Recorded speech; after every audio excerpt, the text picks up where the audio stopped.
तो हेलो दोस्तों, फिर से लेकर आ चुके हैं नए वीडियो और नए अपडेट के साथ।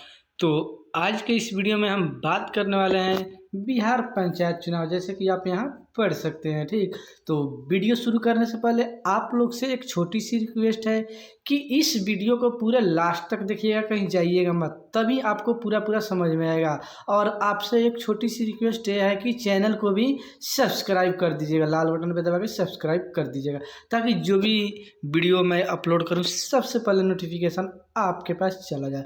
तो चलिए, टाइम बर्बाद ना करते हुए वीडियो को शुरू करते हैं और हम आपको दिखाते हैं बिहार पंचायत चुनाव के बारे में क्या क्या जानकारियाँ निकल कर आई हुई हैं।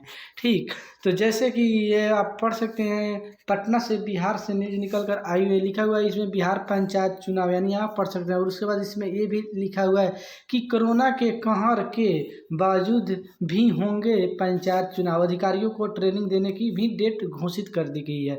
यानी कि बहुत लोगों को शक था कि यह कोरोना महामारी जो था, यानी बढ़ते कोरोना के कारण, ठीक, इलेक्शन जो चुनाव था, पंचायत चुनाव रद्द होने की संभावना थी। तो यहाँ पे कोई भी रद्द होने की संभावना नहीं है, पूरा डेट फिक्स हो गया है कि पंचायत चुनाव कोरोना कहर में भी होगी, यानी पूरा यह क्लियर है, क्योंकि यह डेट घोषित कर दिया गया है, यह डेट कैंसिल नहीं होगी। और इसका ट्रेनिंग का भी डेट घोषित कर दिया गया है। तो जैसे इसमें आप पढ़ सकते हैं, लिखा हुआ है, ठीक, ऊपर में आप खुद को यहाँ पढ़ सकते हैं, ठीक, कि जैसे कि राज्य निर्वाचन आयोग, यहाँ ऊपर में राज्य निर्वाचन आयोग की ओर से जारी पत्र के अनुसार 22, 23 और 24 अप्रैल को, ठीक, इसमें पढ़ सकते हैं 24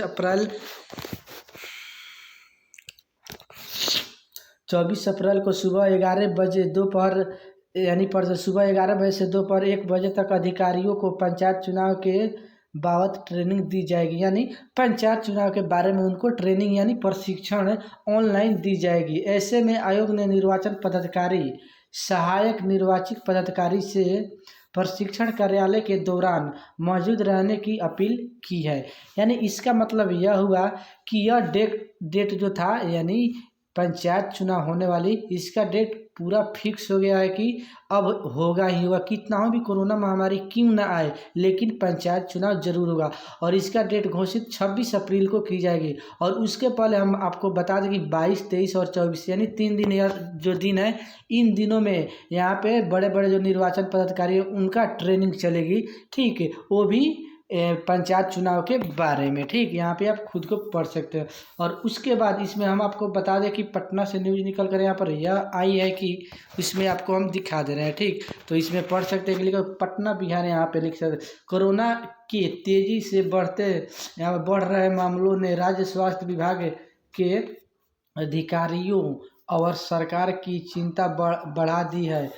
एक तरफ जहां देश भर में कोरोना संक्रमण की दूसरी लहर, यहाँ पर दूसरी लहर बरकंपा रही है, वहीं दूसरी ओर कई राज्यों में पंचायत और विधानसभा चुनाव का माहौल है। बिहार में भी पंचायत चुनाव होना है। जून में यहाँ पे पढ़ सकते हैं, लिखा हुआ है, जून में पंचायत प्रतिनिधियों का कार्यालय समाप्त हो जाएगा। ऐसे में चुनाव करना अनिवार्य है। यानी इसका मतलब यह हुआ, आप लोगों को समझा दे कि यानी जो भारत में बहुत से राज्य हैं जहाँ पे विधानसभा का चुनाव और पंचायत चुनाव बहुत सारे राज्यों में बाकी है, जैसे कि बिहार में भी बाकी है पंचायत चुनाव होने के लिए। ठीक, तो जो बिहार में पंचायत चुनाव होने वाली है उनका मतलब सफलता रूप से जून तक पूरा फाइनली, यानी बिहार का यहाँ पढ़ सकते हैं पंचायत चुनाव, यानी जून तक यानी समाप्त कर दिया जाएगा। यहाँ आप खुद को पढ़ सकते हैं। और इसके लिए ट्रेनिंग के लिए भी डेट घोषित कर दिया गया, यहाँ पे आप पढ़ सकते हैं। यहाँ पे यानी ट्रेनिंग भी चालू है। इसके पहले वाले में वीडियो में हम आपको बता चुके हैं कि ट्रेनिंग भी चालू है। और उसके बाद इसका जो होगा जरूर, मतलब पंचायत चुनाव होने ही होगा, ट्रेनिंग भी चालू कर दिया गया है। यहाँ पे आप खुद को पढ़ सकते हैं। और उसके बाद इसमें यह लिखा हुआ है कि ऊपर में जैसे कि पढ़ सकते हैं, हालांकि राज्य में कोरोना संक्रमण की रफ्तार को देखते हुए विपक्ष के नेता राज्य निर्वाचन आयोग से पंचायत चुनाव स्थगित करने की मांग कर रही है। यहाँ पे कर रहे हैं। लेकिन निर्वाचन आयोग चुनाव स्थगित करने के मूड में नहीं दिख रहा। यहाँ पे पढ़ सकते हैं ऐसे इसलिए क्योंकि निर्वाचन आयोग ने चुनाव के बाद अधिकारियों को ट्रेनिंग के लिए डेट घोषित कर दी है। यहाँ पे पढ़ सकते हैं और 3 दिन ट्रेनिंग दी जाएगी। यहाँ पे आप खुद पढ़ सकते हैं, ठीक।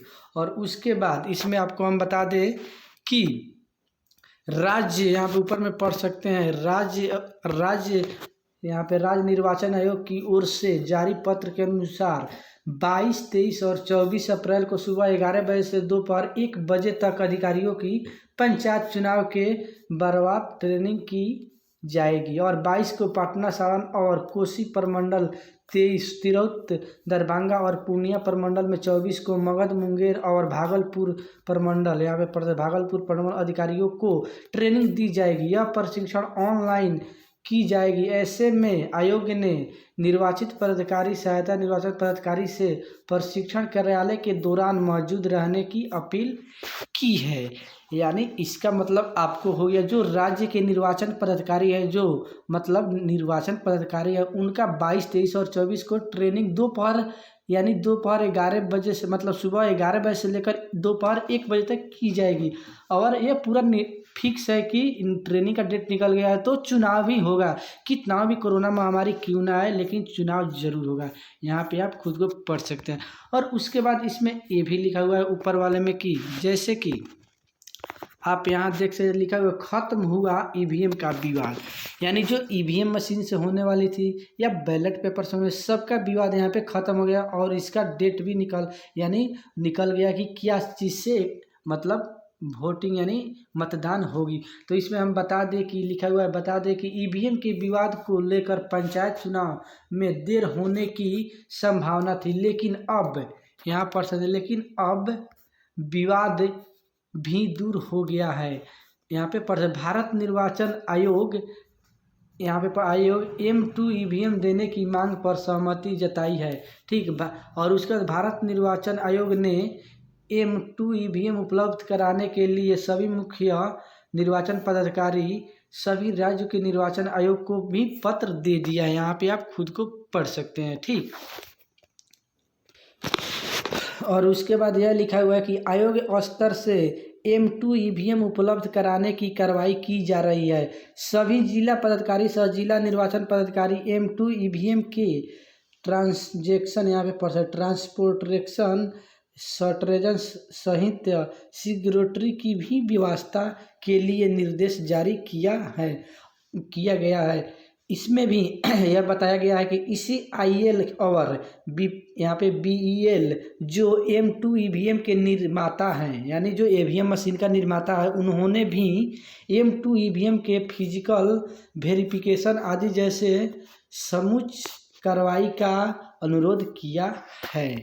तो चलिए आइए इसके बारे में आपको हम समझा दें, ठीक।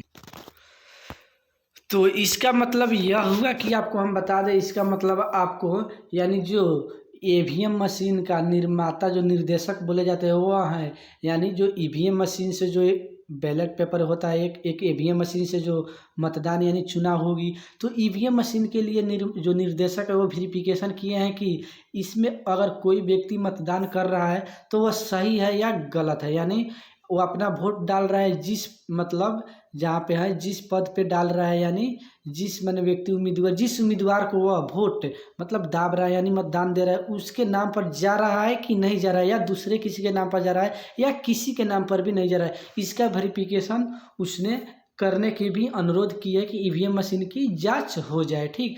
यही आपको इसके बारे में था। और उसके बाद लिखा हुआ यहाँ पर भी पढ़े, तो इसके बारे में भी हम आपको बता दे रहे हैं, ठीक। तो इसमें यह लिखा हुआ है कि केंद्र मंत्री अश्विनी चौबे ने बोले हैं कि AIIMS में बढ़ा दी गई ICU बेड की संख्या। यानी इसका मतलब यह हुआ है कि यह जो एक हॉस्पिटल का नाम है, ठीक, यहाँ पे पढ़ सकते हैं, ठीक। और उसमें कोरोना के जितने भी संक्रमित यानी जो होते हैं, जो भी व्यक्ति, उनको ले जाकर उसमें बेड के लिए और ICU के मतलब जो होता है उनका व्यवस्था बढ़ा दी गई है। और यहाँ पे पढ़ सकते हैं बिहार में कोरोना के चपेट में सैकड़ों पुलिसकर्मी बचाव के लिए अब थाने के लिए की जा रही है खास इंतजाम, यानी आप लोगों से जितने भी व्यक्ति हैं, यानी जो सब कोई कृपया हमेशा कहीं भी निकले, बाहर भीतर जाए तो मास्क लगा कर निकले, और मास्क लगा कर आगे जाए, कृपया वह लापरवाही न करें, नहीं तो इसके चपेट में आ जाने के बाद उसके बाद आपको कोई नहीं बचा सकता। इसलिए आपको इसको हल्का में न लें, और जहाँ भी जाएं ठीक है, मास्क लगाएं, अपने सेफ्टी में रहे, हाथ धोए अच्छे से, और अच्छे से मतलब खाना खाएं धोकर, और स्वास्थ्य पे ध्यान दें, ठीक है। और कहीं भी जाएं आए तो अपना मतलब मास्क लगा कर ही जाएं और आए, ठीक। तो यह सब आपके लिए हम बोल रहे हैं, ठीक, क्योंकि यह आप ही के सुरक्षा के लिए है, ठीक। ठीक, आप ही के लिए सब ये सुरक्षा है। तो अगर ये वीडियो आप लोगों को समझ में आई होगी तो प्लीज़ आप लोग मेरे चैनल को लाल बटन दबा के सब्सक्राइब कर दीजिएगा, और लास्ट तक देने के लिए आपको धन्यवाद, ठीक है। तब तक के लिए मैं विदा लेता हूँ, मैं संतोष निर्मल, ठीक। और फिर से मिलते हैं इसी तरह एक नए अपडेट और नए जानकारी के साथ। तब तक के लिए मैं विदा लेता हूँ, संतोष निर्मल, और फिर से मिलते हैं अगले एक नेक्स्ट वीडियो में नए अपडेट और नए जानकारी के साथ। तब तक के लिए विदा लेता हूँ। Okay, so thanks.